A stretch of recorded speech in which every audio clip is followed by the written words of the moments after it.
India will have probably the greatest growth rate, the fastest growth rate economically. It's a logistical marvel. The production capacity of India is one of the best assets the world has today. Jamaica was able to secure its first life-saving vaccines from India. India has more promise than any large country in the world. This is one of the bright spots in the global economy right now, such a high growth rate. 21st century is going to be the Indian century. India, the world's fastest growing major economy. Yeah, hi. So I'm Nitin. I'm founder and CEO of Zerodha. Okay, I'm Sudha Murthy. I'm an author. I'm Vibha Dhawan, Director General of TERI. Yeah, so my name is Pavan Kumar Chandana. I'm a co-founder and CEO of Skyroot Aerospace.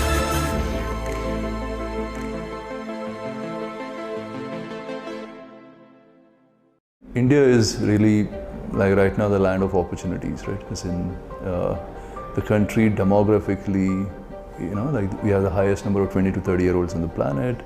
We are one of the few countries which is growing fast. We have a stable government. These are all good combination for a country to do well, and then in the sense also give opportunities for entrepreneurs to come and build something out. The government has put in so many enablers in place that has helped startups like us. In 2016 is when we could use Aadhaar for online onboarding, and then in 2018 is when we could start using UPI for payments. Our business grew from 60,000 to 1.2 crores in the next 6 years, right? And that has not been possible if not for the enablers of UPI or enablers, which is Aadhaar. So I think government has done enough. I think it's now the onus is really on the private side, like for entrepreneurs to actually come up to the moment and build, like I said earlier, resilient businesses. Being a businessman was almost looked down upon, listen, it's not a cool thing to do, right? But today, an entrepreneur is actually looked up to, right? So that transition has happened over the last 20 years. And I think that has also got to do with some of the messaging that happens, that we see from the government. For most developing economies around the world, you need more entrepreneurs coming in the country, creating more jobs. And so I think our government is doing quite a decent job at this. Everything in life is a trade, right? There are trade-offs. What is the maximum outcome you can have from your life for the effort you're putting in? And that today, I think, is in India, right? If you were to go to some other developed country, you can of course get a decent job, lead a decent life, and get access to all whatever, the infra and etc. But if you were to sit back 30 years from now and look at your life and say, where could I have had like a much larger outcome for the effort that I put? I think that country would be India. What to tell about myself? Today it is a different India, the India where I grew up. There is a lot of change. They get more education, more options. Their opinion, उनका राय होता है शादी में. And they are more assertive now. And that is the one change I have seen with my own eyes, how women were subdued, were not educated, only graduated. Today they are in forefront. I joined engineering college in 1968. There are no girls in engineering college. Today, when I look back, I said, how was it? You can see 30%, 40% girls are there in engineering college. 50 years back, I worked with the House of Tatas. When I go back today and see the factory, there are about 700 to 800 lady engineers, and they are on the shop floor manufacturing cars. So that's a great change. So I have seen India changing continuously, better and better and better as far as women are concerned. When government policies are made for such causes, so the women they get loans comparatively better. I have not seen a village where nobody has a cell phone, everyone has. And people rarely I see using the firewood, everybody has a gas connection. Everybody has a bank account and ATM card. Bank account is so important. So I have seen this Beti Bachao or any policy with respect to women have affected. Women are normally hardworking. They are better managers. They are more balanced compared to men. For a country like India, there are many ways India has achieved and can be achieved, technology-wise, medical-wise, pharmacy-wise. There are so many, or like antariksha-wise. But I will look at in a much basic way. I feel in my country, a child should get 3 times a day meal, 3 dresses, education minimum up to 12th class, and they should have a skill in that village or in that area which can fetch him a job or her a job. Really speaking, when people start talking about circular economy, I always say that is something which was engraved in our DNA. I remember my father always telling me, why do you have to switch on lights of every room? Clothes were never discarded. Travel by train, go to a place, enjoy, use public transport as much as possible, and so on. The Prime Minister, when he made commitments in Glasgow in terms of the use of renewables and going net zero by 2070, was a very bold, ambitious statement. And that is what essentially is being done, whether in terms of making regulations, whether it is consciousness at the individual level.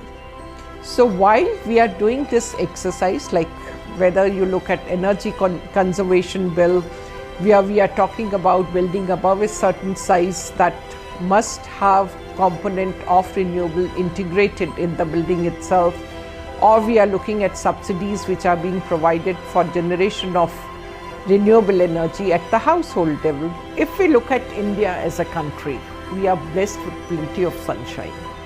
So the cost of production of solar in our country perhaps is half of that in Europe. So therefore we will become far more competitive.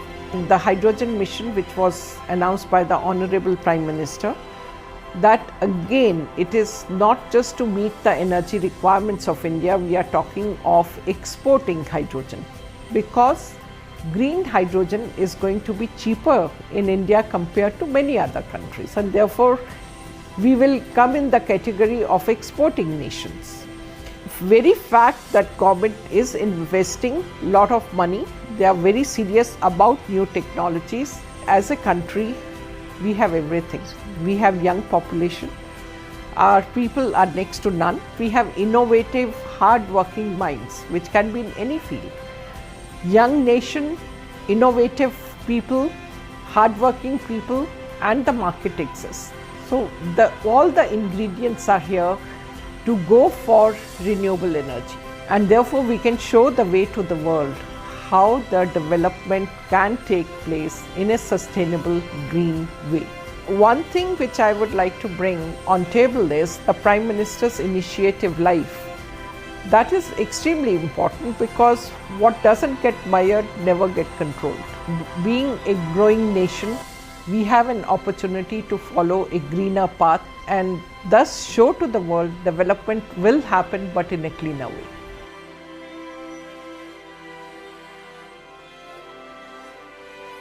India's space journey started 60 years ago, almost in 1960s. Right? It is almost like more than 6 decades of ecosystem built in the country. That is number one. And recently a major change which happened is the opening up of space sector to private players. We have launched India's first privately developed rocket to space. It was a historic moment for the country that a private sector is able to build and launch a rocket to space. From now, like over 140 startups are there just building space products from India for the world. Which is an amazing shift in the last 2 to 3 years. And this change in policy environment, which is very important for new sectors, very emerging sectors like space, which is also very linked to being very strategic to the country.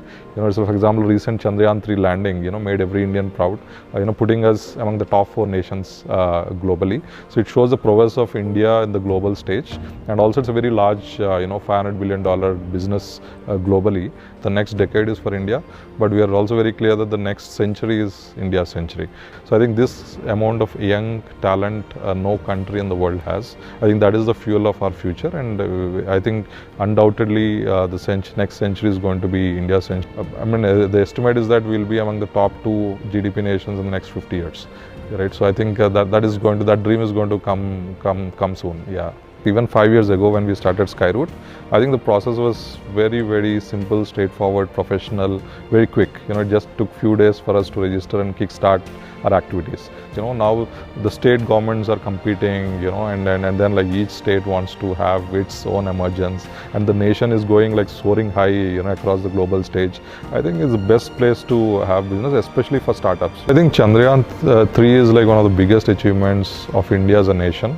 Because considering that we became the first nation in the world to successfully land a spacecraft near the south pole of the moon, which is considered very difficult terrain to land. It's a phenomenal engineering challenge to actually achieve a spacecraft to successfully land near the south pole of the moon. Nobody has done in the world, and India does it very gracefully. Unprecedented growth rates in the GDP in the next decade is what I would see, looking at how it's like we're all prepared to grow very fast, building top class infrastructure in the next 10 years, which is happening right now at very rapid pace, and it is going to get achieved in the next 10 years, and that will set a stage, a foundation for our further growth in the coming decades, and put us among the top 2 nations globally.